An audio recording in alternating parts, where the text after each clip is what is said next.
नमस्कार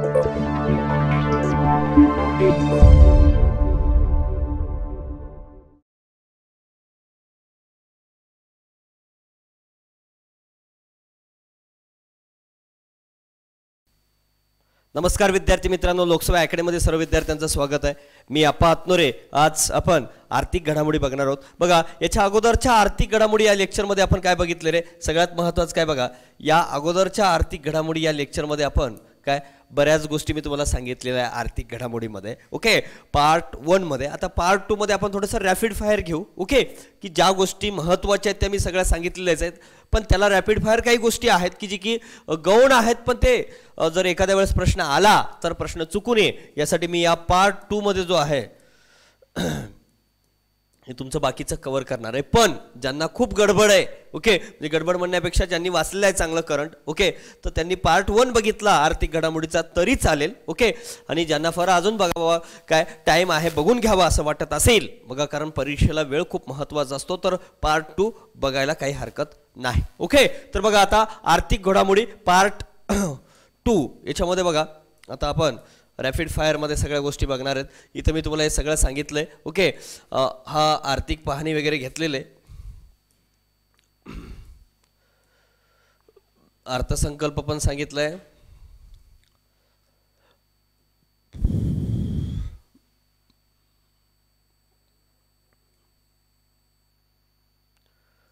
आता बघा बॅड बँक जे आहे, ओके,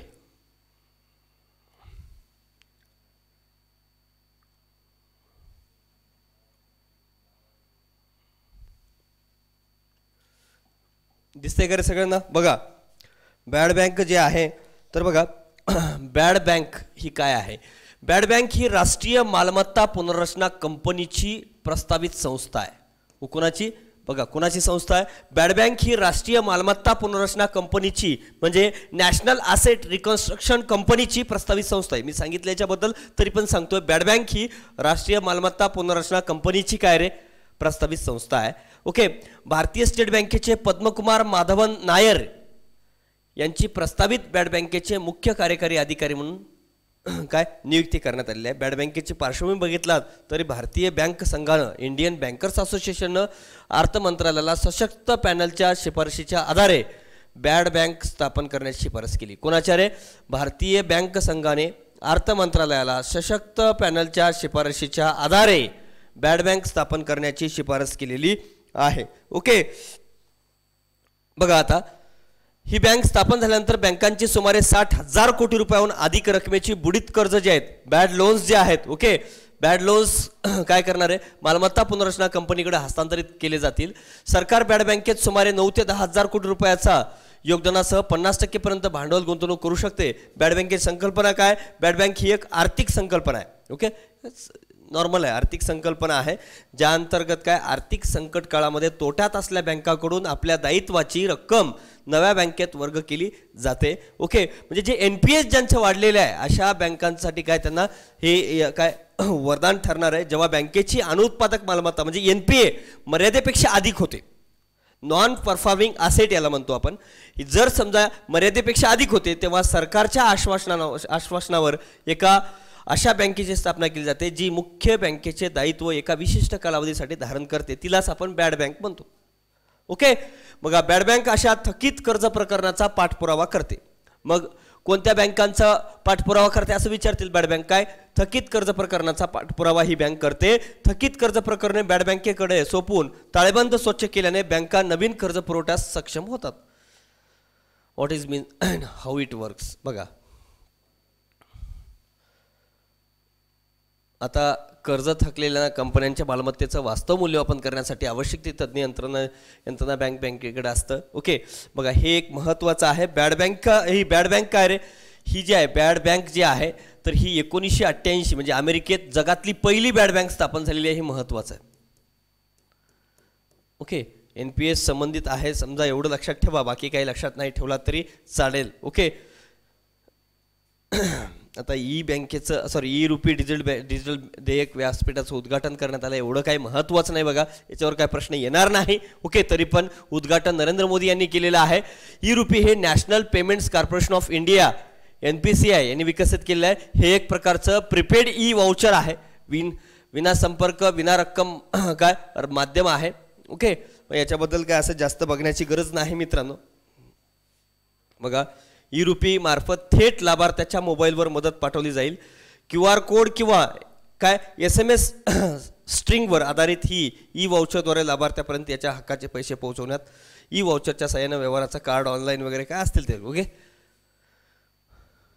आता ई रुपी कुठं कुठं वापरता येते बघा. बघा, ई रुपीचं बघा, हे RBI काही महिन्यापासून ज्या डिजिटल चलनाचा विचार करत आहे त्याच्याशी ई रुपीचा गोंधळ काय होऊ देऊ नये. ई रुपी हे डिजिटल चलन नाही, त्याऐवजी हे एक व्यक्तिविशिष्ट उद्देशविशिष्ट डिजिटल वाउचर आहे. हे मात्र लक्षात ठेवा. ओके, काय लक्षात ठेवाल.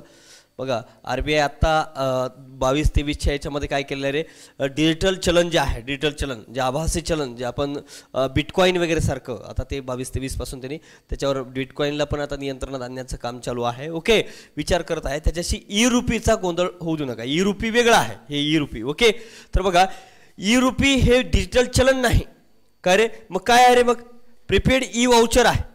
प्रीपेड ई वाउचर आहे म्हणजे त्याऐवजी हे एक व्यक्तिविशिष्ट उद्देशविशिष्ट डिजिटल वाउचर आहे, पण ते डिजिटल चलन नाही. ओके,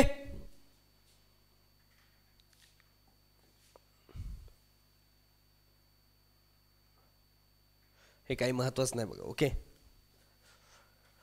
आता JSW कंपनीचा महाराष्ट्र सरकारसोबत सामंजस्य करार झालेला आहे. गुंतवणुकीचं क्षेत्र कोणतं आहे, जलविद्युत व पवन ऊर्जा आहे. आता जलविद्युत प्रकल्प कुठं आहे असंही विचारू शकतात.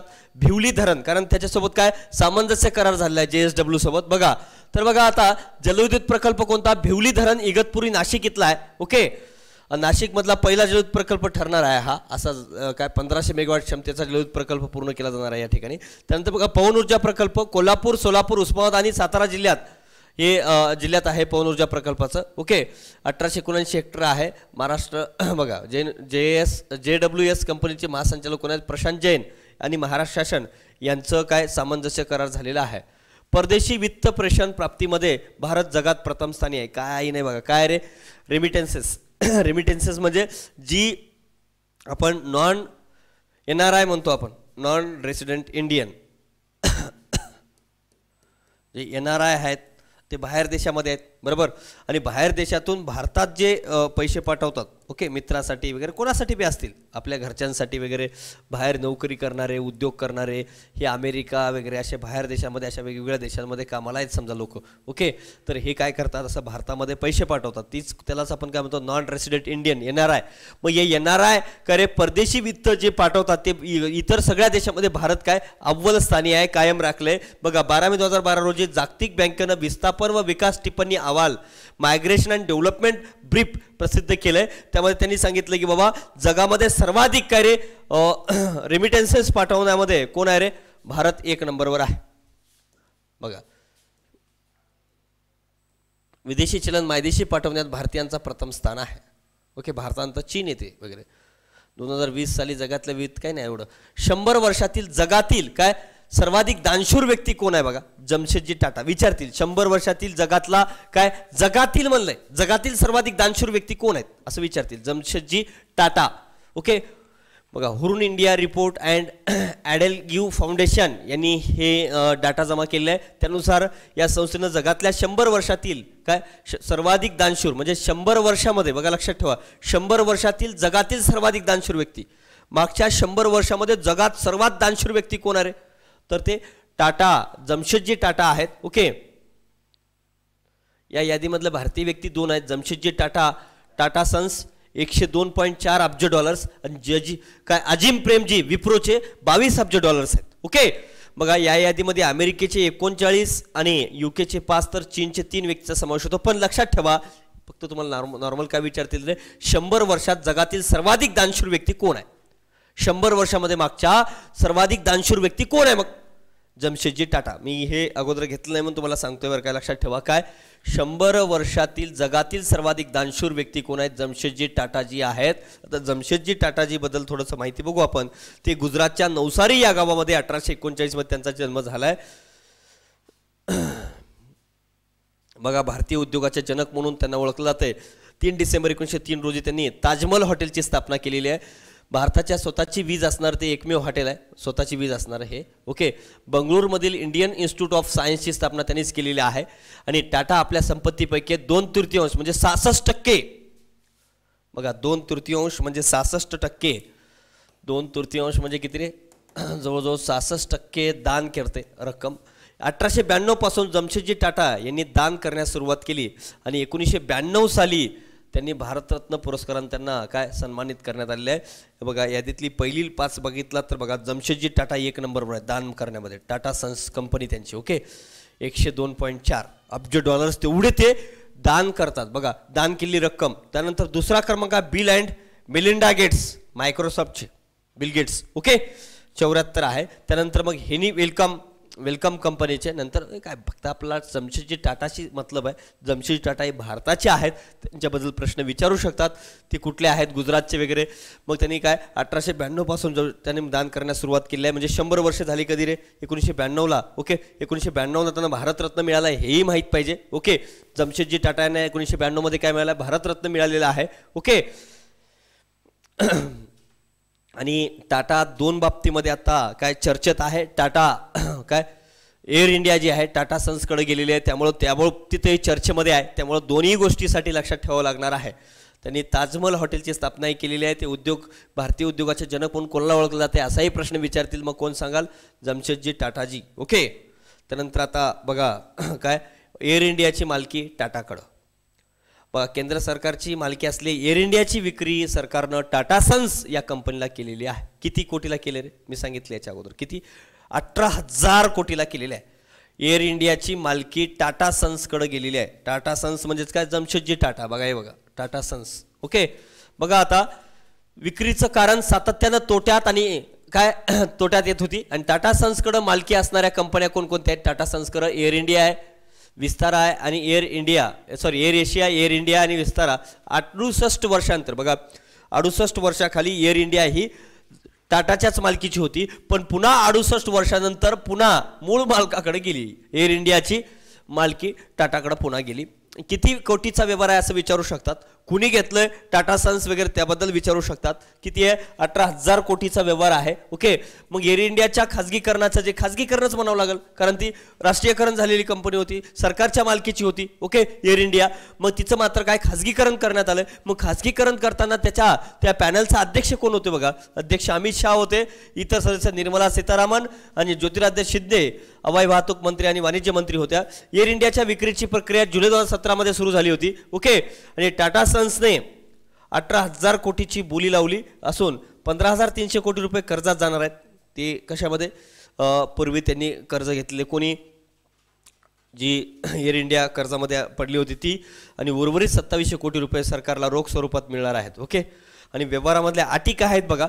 टाटाला अटी काय काय टाकण्यात आले, सरकारनं काय काय अटी टाकल्यात. म्हणजे 18,000 कोटीला कोणी घेतले, टाटा सन्सनं घेतलेलं आहे.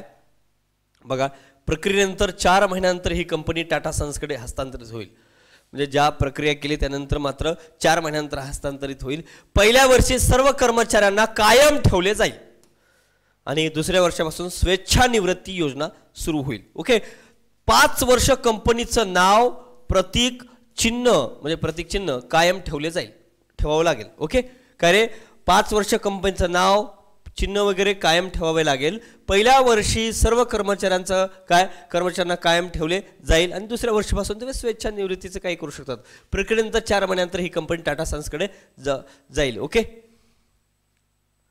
बघा फायदे काय आहेत ते काही एवढं विचारणार नाहीत, पण एअर इंडियाची पार्श्वभूमी विचारू शकतात. एअर इंडियाची पार्श्वभूमी बघा. 1932ला जहांगीर रतनजी दादाभाई म्हणजे JRD टाटा यांनी टाटा एअरलाइन्स हे विमान कंपनी स्थापन केली. 19 ऑक्टोबर 1932 रोजी कराचीहून मुंबईला या कंपनीचं पहिलं उड्डाण झाले. कराचीहून मुंबईला. ओके. वैमानिक होते ते कोण, JRD टाटा, काय विमानाचे वैमानिक होते. बघा 1946 टाटा सन्स त्याचे विभाजन करून 1948 मध्ये एअर इंडिया आणि युरोपातील उड्डाणासाठी एअर इंडिया इंटरनॅशनल अशा 2 कंपन्या केल्यात, एअर इंडिया आणि Air India International. Air India ही खाजगी सरकारी भागीदारी पहिली विमान कंपनी होती. आणि बघा लक्षात घ्या 1953ला टाटाच्या वाटा 25%, तर सरकारचा वाटा 49%, उर्वरित वाटा नागरिकांचा होता. पण 1953ला एअर कॉर्पोरेशन ॲक्ट 1953 संमत करून एअरलाईन उद्योगाचं राष्ट्रीयकरण करण्यात आलं आहे 1953ला. महत्त्वाचं आहे, कधी 1953ला करण्यात आलं तर राष्ट्रीयकरण, आणि आता करे आता मात्र काय टाटा सन्सकडे तिची मालकी गेलेली आहे. एअर इंडिया मुख्यालय मुंबई, उड्डाणे आंतरराष्ट्रीय विमानसेवा, इंडियन एअरलाइन्स मुख्यालय दिल्ली, उड्डाणं देशांतर्गत. ओके. 1 मे 2007ला भारत सरकारनं इंडियन एअरलाइन्स आणि एअर इंडिया यांचं विलिनीकरण करून एक 100% भारत सरकारच्या मालकीची संस्था म्हणून करण्याचा निर्णय घेतलाय. एकत्रित कंपनीनं आपलं ब्रँड म्हणून एअर इंडिया व चिन्ह म्हणून महाराजा वापर याचा स्वीकार केलाय. चिन्ह काय रे? महाराजा. ओके. मात्र 4 ऑक्टोबर 2021 रोजी विक्रीची प्रक्रिया झाली. ओके. एअर इंडियाच्या विक्रीस खाजगीकरण करण्यासाठी स्थापन केलेल्या समूहानं मंजुरी दिली. जे अध्यक्ष कोण होते? अमित शहा. आणि कोरोना साथीमुळं जानेवारी 2020मध्ये एअर इंडियाच्या विक्री प्रक्रियेस विलंब झाला होता. ओके. तर ते 4 ऑक्टोबर 2021 रोजी झाली. 17मध्ये सुरू झाली होती प्रक्रिया. ओके. बघा आता S&P भारताचं पतमानांकन काय? BB- दिलेलं आहे. बघा कोणी कोणी काय दिलं एवढंच लक्षात घ्या. इथं आंतरराष्ट्रीय संस्थांनी भारताचं केलेलं रेटिंग बघा. मुडीजनं काय केलं? अमेरिकेच्या BA 3 ऑक्टोबर 21. स्टँडर्ड अँड पुअर्सनं BB- दिले 3B- आणि फिच रेटिंग देखील BB-. ओके. हे एवढं वेगळं लक्षात ठेवा, बाकी काही नाही. आणि भारतातल्या प्रमुख पतमानांकन संस्था म्हणला तर क्रिसिल, इक्रा आणि केअर हे दोन्ही आहेत, तिन्ही आहेत. ओके. ओलाला युनिकॉर्नचा दर्जा. ओके. बघा देशातील कोणत्याही स्टार्टअपला युनिकॉर्न दर्जा मिळवण्यासाठी सरासरी 8 वर्ष कालावधी लागतो, जनरली 8 वर्ष. पण इतरही काही काय काय ओलाला मग इलेक्ट्रिकनं काही किमया 2 वर्षात साधी केली ओला इलेक्ट्रिकनं. का? मग सहसा 8 वर्ष लागतात, पण त्यांना 2च वर्षात का मिळालं? कारण $1 अब्ज किंवा त्यापेक्षा अधिक बाजार मूल्य असणाऱ्या कंपनीला युनिकॉर्न दर्जा मिळतो. 8 वर्ष लागतात $1 अब्ज जनरली कोणत्या याला जमा करायला, म्हणजे व्यवहार करायला. पण $1 अब्ज किंवा त्यापेक्षा अधिक बाजार मूल्य असणाऱ्या कंपनीला युनिकॉर्न दर्जा मिळतो. पण ही 2च वर्षात ही किमया यांनी साध्य केले. काय? इलेक्ट्रॉनिक ओला या याच्यामुळं सर्वाधिक वेगवान युनिकॉर्न हा दर्जा मिळवणाऱ्या कंपनी काय मान ओला इलेक्ट्रिकला मिळालेला आहे. कोणाला? ओला इलेक्ट्रिकला मिळालेला आहे. त्यानंतर झी आणि सोनी टीव्हीचं विलिनीकरण झालेलं आहे. जी बघा काय एवढं महत्त्वाचं नाही. जी आणि काय बघा जी एंटरटेनमेंट एंटरप्राइजेस लिमिटेड, जी संचालक कोण होते रे? सोनी पिक्चर्स नेटवर्क्स इंडिया या समूहाबरोबर तत्वता विलिनीकरणाचा निर्णय मंजुरी मिळाली. करार $1.5 अब्ज. काय एवढं महत्त्वाचं नाही.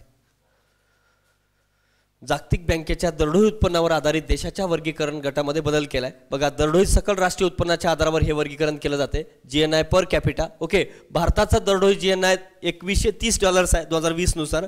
तर बघा जागतिक याच्यामध्ये बघा जागतिक बँकेबद्दल जर म्हणलं तर 27 डिसेंबर 1945ला स्थापन झाली.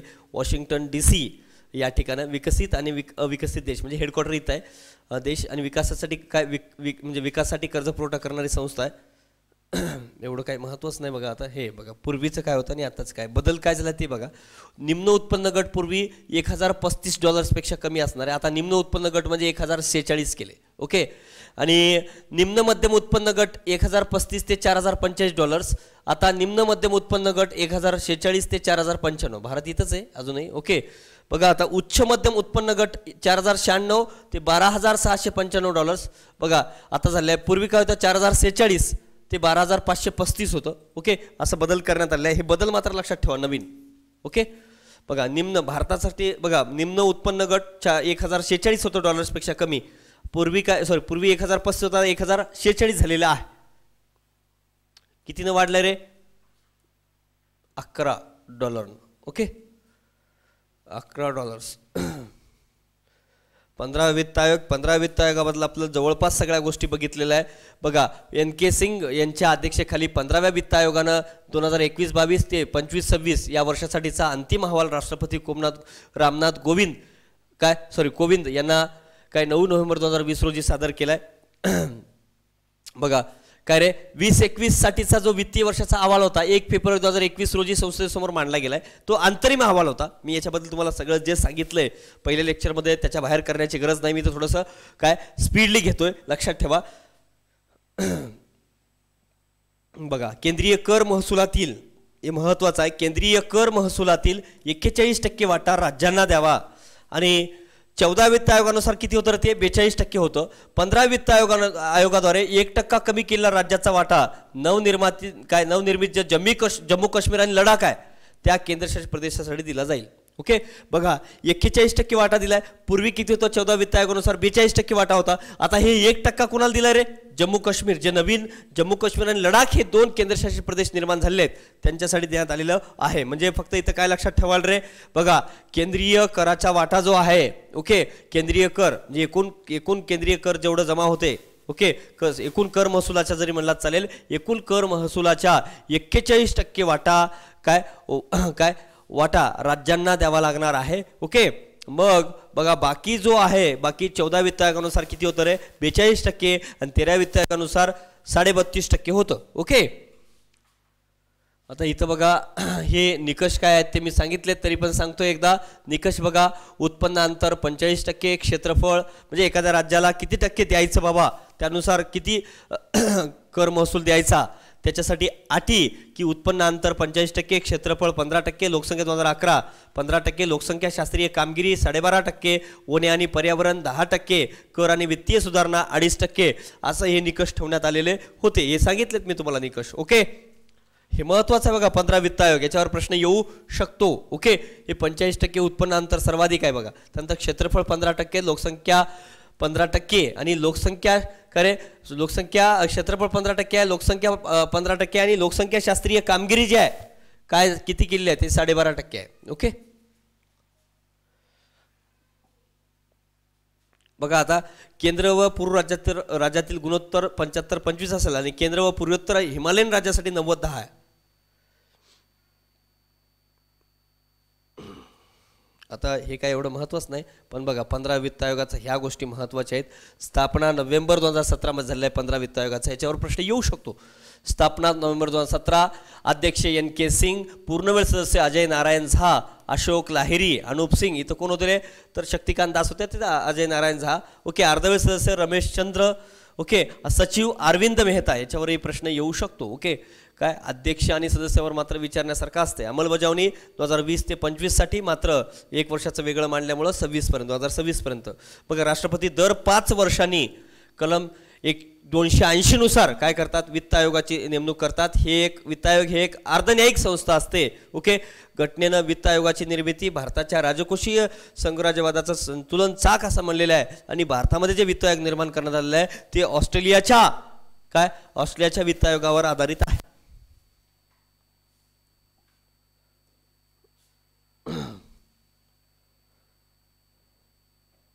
कोणकोणते शिफारसी करते रे आयोग? बघा केंद्रीय विभाजनक्षम कर महसुलाची विभागणी केंद्र व राज्यामध्ये तसेच विविध राज्यामध्ये करण्याबाबत शिफारस. केंद्राने आपल्या संचित निधीतून राज्यांना द्यावयाच्या सहाय्यक अनुदानाची तत्व, राज्यात संचित निधीत वाढ करण्याचा उपाययोजना सुचवणे आणि राष्ट्रपतीने निर्देशित केलेल्या वित्तीय बाबीविषयी सल्ला देणे हे काम आहेत. त्यानंतर बघा आता फोर्सच्या अब्जाधीशांच्या यादीमध्ये बघा अब्जाधीशीच्या यादीमध्ये कोण पहिला रे? जेफ बेझोस जे आहे USA ॲमेझॉनचे संस्थापक पहिला आहेत. दुसरा इलॉन मस्क जे आहेत टेस्लाचे ते आहेत. आणि भारतामधले म्हणलात तर या यादीनुसार रिलायन्स इंडस्ट्रीचे अध्यक्ष मुकेश अंबानी मात्र भारतातील सर्वात श्रीमंत अब्जाधीश आहेत आणि जागतिक मधलं त्यांचं 10वं स्थान आहे. आणि भारतातील श्रीमंत व्यक्तीच्या यादीमध्ये मात्र कोण असणार आहे? तेच असणार आहेत काय? मुकेश अंबानी आहेत. सलग 14व्या वर्षी भारतातील सर्वाधिक श्रीमंत आहेत. 14व्या वर्षी, एवढं लक्षात ठेवा, बाकी काही एवढं महत्त्वाचं नाही. मुकेश अंबानी, त्यानंतर गौतम अदानी. ओके, पहिले 2 लक्षात ठेवलं तरी चालेल. जगातील सर्वाधिक मानधन मिळवणारे ॲथलेटिक्स कोण आहेत रे? बघा फोर्स या अमेरिकन वाणिज्यिक मासिकानं काय केलेलं आहे तर 10 मानधन मिळवणाऱ्या 10 ॲथलेटिक्सची 2021 सालाची काय केली यादी मे 2021ला जाहीर केलेली आहे. तर या यादीत आयर्लंडचा कॉनर मॅकग्रेगर यांनी काय केले तर प्रथम क्रमांक पटकावलेला आहे. कोण? कॉनर हा मार्शल आर्ट्स आहे खेळ. वार्षिक कमाई $180 दशलक्ष आहे बघा. दुसरा लिओनस मॅसी आहे. ओके, आणि क्रिस्टियानो रोनाल्डो जो आहे बघा काय रे? कॉनर पहिला, दुसरा मेस्सी, तिसरा रोनाल्डो आहे. That's it. एवढंच लक्षात ठेवा, बाकी काही लक्षात ठेवायची गरज नाही.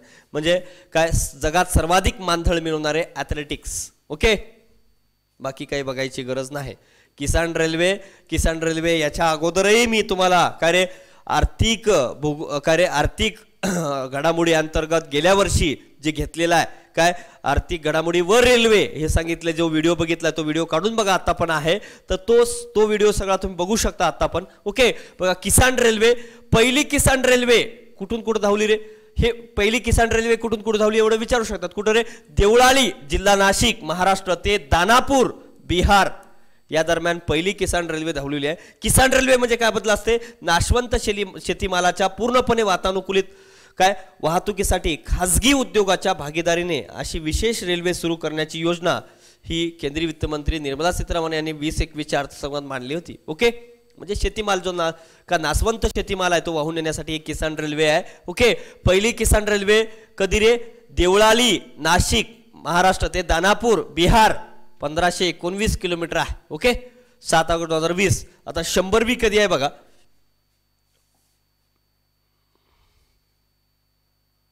100वी किसान रेल्वे जे आहे तर ते 28 डिसेंबर 2020 रोजी ही रेल्वे धावली 100वी. ती पण महाराष्ट्रामध्ये आहे. महाराष्ट्रातील सांगोला ते पश्चिम बंगालमधील शालिमार या दरम्यान ही रेल्वे धावणार आहे. कुठून कुठं, महाराष्ट्रातील सांगोला ते पश्चिम बंगालमधल्या शालिमार, एवढं लक्षात ठेवा 100वी. आणि पहिली काय रे, देवळाली, पहिली देवळाली नाशिक ते दानापूर बिहार. बघा, डिजिटल पेमेंटमध्ये भारत पहिल्या क्रमांकावर आहे. सगळे फोन पे गुगल पे जास्त करतायत, बरोबर, म्हणून पहिल्या क्रमांकावर आला असेल. बघा, 2025 पर्यंत 71.7% आर्थिक व्यवहार डिजिटल होण्याची शक्यता वर्तवण्यात आलेली आहे. 2020 मध्ये भारतातलं 15.6% व्यवहार डिजिटल माध्यमातून तर 22.9% तात्काळ व्यवहार डिजिटल माध्यमातून होतात. ओके, बघा, म्हणजे डिजिटल पेमेंटमध्ये भारत कितव्या क्रमांकावर असं विचारलं तर म्हणजे डिजिटल पेमेंटमध्ये पहिला क्रमांक कोणत्या देशाचा आहे तर कोणत्या देशाचा आहे, भारताचा आहे. ओके, बघा, लघु बचत योजनेत पश्चिम बंगाल आघाडीवर आहे. ओके, लघु बचत सूक्ष्म व लघु बचतीच्या बाबतीत कोरोना काळात पश्चिम बंगाल राज्य आघाडीवर होते. उत्तर प्रदेश दुसऱ्या क्रमांकावर. बघा, 120 रुपयाचं नवीन नाणं 1 सप्टेंबर 2021 रोजी हे नाणं जाहीर केले गेले आणि हे एक स्मारक नाणं आहे. कोणतं स्मारक नाणं आहे बघा, इंटरनॅशनल सोसायटी फॉर कृष्णा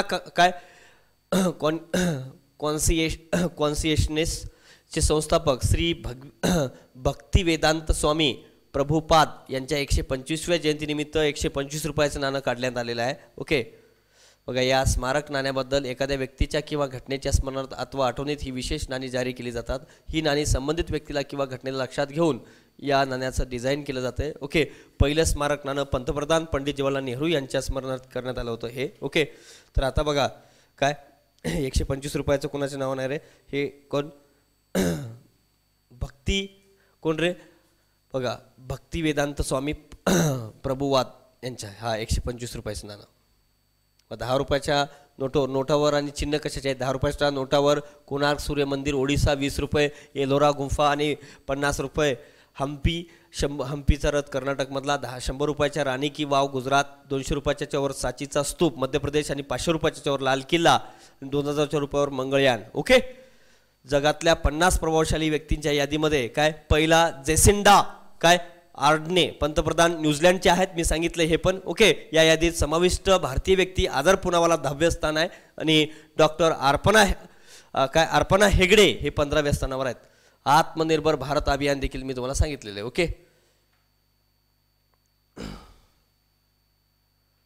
हमीभाव 2021-22 सर्वाधिक हमीभाव वाढ तीळ या पिकाला मिळालेला आहे 452 रुपये. ओके, कृषी मंत्रालय व CSCP दरवर्षी हमीभाव ठरवते. ओके, सध्या 23 पिके धान्याचे हमीभाव जाहीर केले जातात आणि 1966-67 मध्ये सर्वप्रथम बघा, हे महत्वाचं आहे, विचारू शकतात. ओके, 2000 किती रे बघा, 2066-67 मध्ये सर्वप्रथम भारत सरकारनं गव्हासाठी काय केलेलं आहे, हमीभाव जाहीर केलेला आहे. तर बघा, सध्या 14 खरीप पिकांसाठी आणि 6 रब्बी पिकांसाठी काय केलं तर हमीभाव जाहीर केला जातो. बघा काय काय आहे 21-22 साठी. तांदूळ तुमच्याकडे असेल तर बघा रे बाबा. ओके, तांदूळ हमीभाव 1940 रुपये, तांदूळ अ श्रेणी 1960 रुपये, ज्वारी 2738 रुपये, बाजरी 2250 रुपये. म्हणजे हमीभाव म्हणजे काय, तुमचं मालात काय रे शेतकरी पेरण्याच्या अगोदरच काय करतात ते हमी तुमचा माल घेण्याची हमी देते सरकार. ओके, म्हणजे त्या एवढ्या रुपयाला काय तूर तुमची 6,300 रुपयाला तरी किमान सरकार घेते, त्याच्यापेक्षा कमी असो मार्केटमध्ये जास्त असो काही असो, पण सरकार 6,300 रुपयाला घ्यायची हमी देते त्या मालाची, त्याला हमी भाव म्हणतात. ओके, मूग 7,275 रुपये, उडीद 6,300 रुपये, ओके, कापूस 5,726 रुपये मध्यम धागा.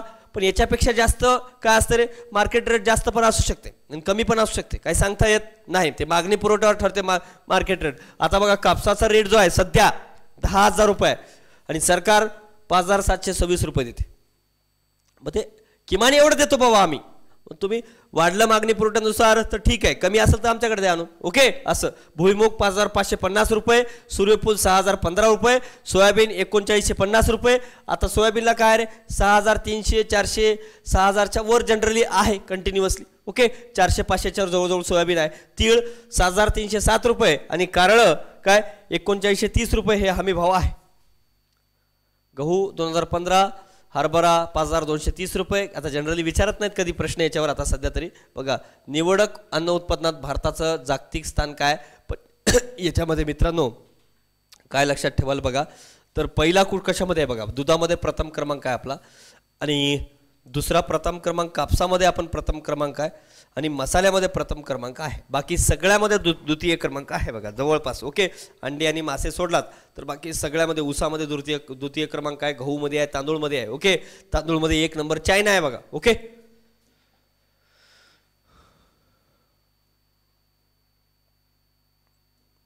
बाकी आता काय असं महत्त्वाचं नाही. पॉवर फायनान्स कॉर्पोरेशन कंपनीला महारत्न दर्जा प्राप्त झालेला आहे. पॉवर फायनान्स कॉर्पोरेशन बाबत जर म्हणलं तर बघा कोण देते रे महारत्न दर्जा, सार्वजनिक उपक्रम विभागामार्फत दिलं जाते. ओके, 11वी महारत्न कंपनी ठरलेली आहे पॉवर फायनान्स कॉर्पोरेशन. बघा कधी जुलै 1986च्या दिल्लीच्या ऊर्जा क्षेत्रामध्ये पायाभूत सुविधा आणि वित्तपुरवठा करणारी शासकीय कंपनी आहे. मी हे सगळं शिकवलंय मित्रांनो. ओके, पण याच्यामध्ये काही गोष्टी जर राहून गेल्या तर तुमचा तो प्रश्न येऊ नये म्हणून मी हे सांगतोय. ओके, तर बघा आता कोणकोणत्या महारत्न दर्जा कंपन्या आहेत बघा. पहिल्या 10, आताची तर 11वी आपण मी सांगितले तुम्हाला. ओके, कोणती पॉवर काय पॉवर फायनान्स कॉर्पोरेशन वगैरे 11वी.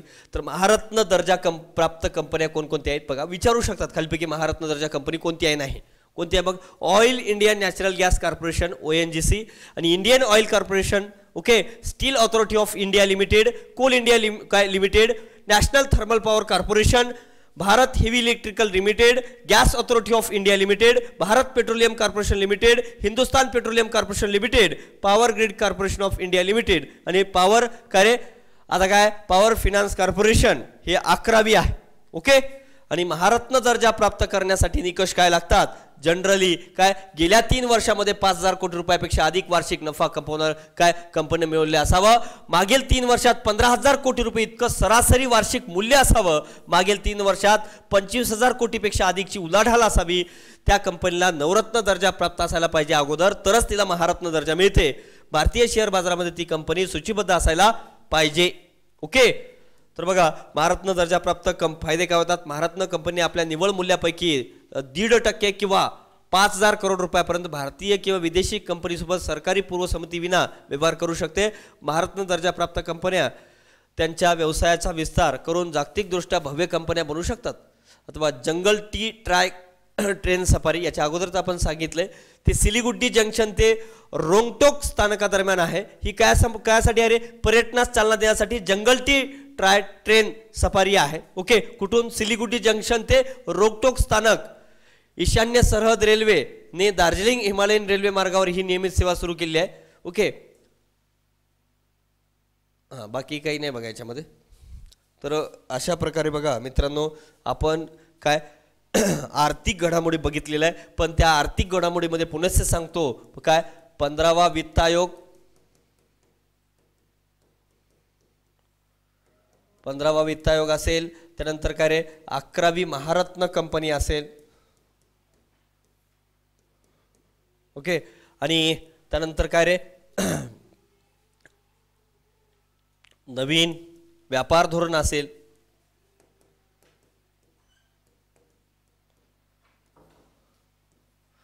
नवीन व्यापार धोरण असेल. ओके. आणि महत्वाचं काय रे की जे नवीन जे झालेले आहेत की जसं की बाबा काय टाटा सन्सनं काय केलेलं आहे, एअर इंडियाची खरेदी केली आहे. आणि जमशेदजी टाटा हे 100 याच्यामध्ये काय एक काय सर्वात दानशूर आहेत मागच्या 100 वर्षामध्ये. ओके. ते असतील. आणि दुसरी गोष्ट काय रे अजून काय महत्वाचं आहे बघा,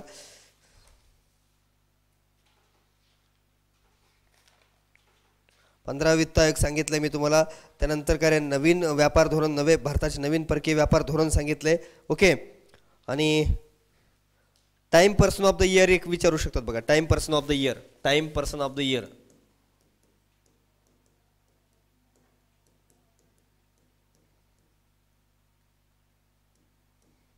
ओके. म्हणजे अजून काय बघा, ह्याला सोडून पण येऊ शकतो प्रश्न, सांगता येत नाही, पण हे महत्वाचे आहेत यावर्षी 2020चे टार्गेट. ओके. तसंच काय रे SDI रिपोर्ट वगैरे नवीन तुम्ही आपल्या नोट्समध्ये दिलेले आहेत ते वाचू शकता. ओके. आणि काय सर्वाधिक निर्यात आपण कोणत्या देशाला करतो. ओके. तर मी थोडक्यात ते तुम्हाला सांगतो. निर्यात जे आहे सर्वाधिक जे आहे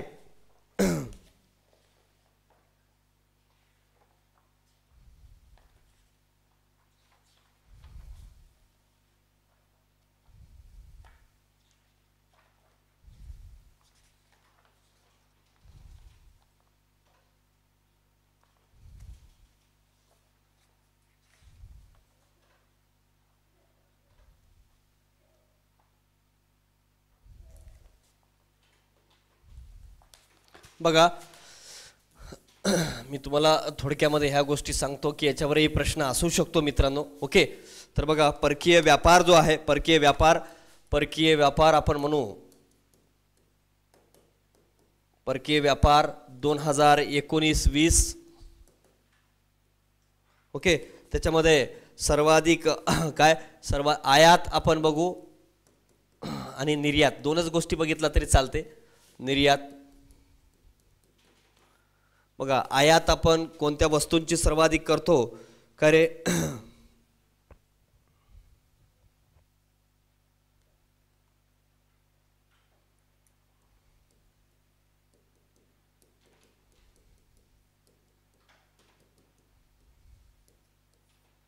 अभियांत्रिकी वस्तूची करतो आपण.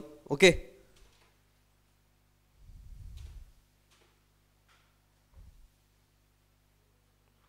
ओके. जर एकत्रित जर समजा वस्तू गटानुसार म्हणल्यात तर उत्पादित वस्तूंचा आपण करतो. ओके. हे 20% पेक्षा जास्त आहे, 20.3% किंवा 6% पकडा. ओके. ही जवळजवळ काय रे जवळजवळ 71.3% येते. वस्तू गटानुसार जर म्हणलं तर उत्पादित वस्तूंचं सर्वाधिक आपण आयात करतो. निर्यातीमध्ये जर म्हणलात तर बघा, निर्यातीमध्ये आयात आपण कुठली वस्तूगट काय मी तुम्हाला कुठली हे निर्यात पकडतो आणि हे काय आयात. बघा निर्यात आपण उत्पादित वस्तूचं 71.3% करतो. ओके. निर्यात बघा. आणि खडे आणि दागिने जे आहेत, खडे दागिने यंत्रसामुग्री साधने आणि वाहतूक व साहित्य म्हणजेच अभियांत्रिकी वस्तू आहे बघा. ओके. अभियांत्रिकी वस्तू असते 20.3%. ओके. जवळपास. आणि लक्षात घ्या सर्वाधिक काय रे जर हे जर म्हणलात तर काय आयात जर म्हणलात तर कोणतं आहे रे पेट्रोलियम ऑइल लिब्रिकंट्स जे आहेत तर सर्वाधिक आयात आपण तिथून करतो.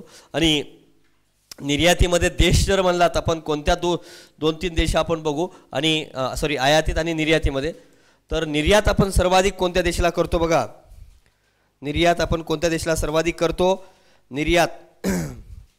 निर्यात आपण USA, UAE आणि चीन. USA, UAE आणि चीन यांना आपण करतो. ओके.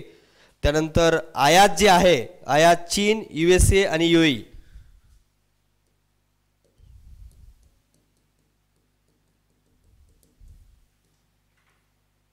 चीन 1 नंबरला आहे आयातीमध्ये. आपण चीनला सर्वाधिक चीनकडून आयात करतो आणि निर्यात आपण USA कडून करतो. एवढं जरी लक्षात राहिलं तरी आपला प्रश्न सहजासहजी सुटतो मित्रांनो. ओके. तर लक्षात ठेवा प्रश्न इझिली आपले सुटतात. काय प्रश्न आपले इझिली सुटतात हे महत्त्वाचं आहे. ओके.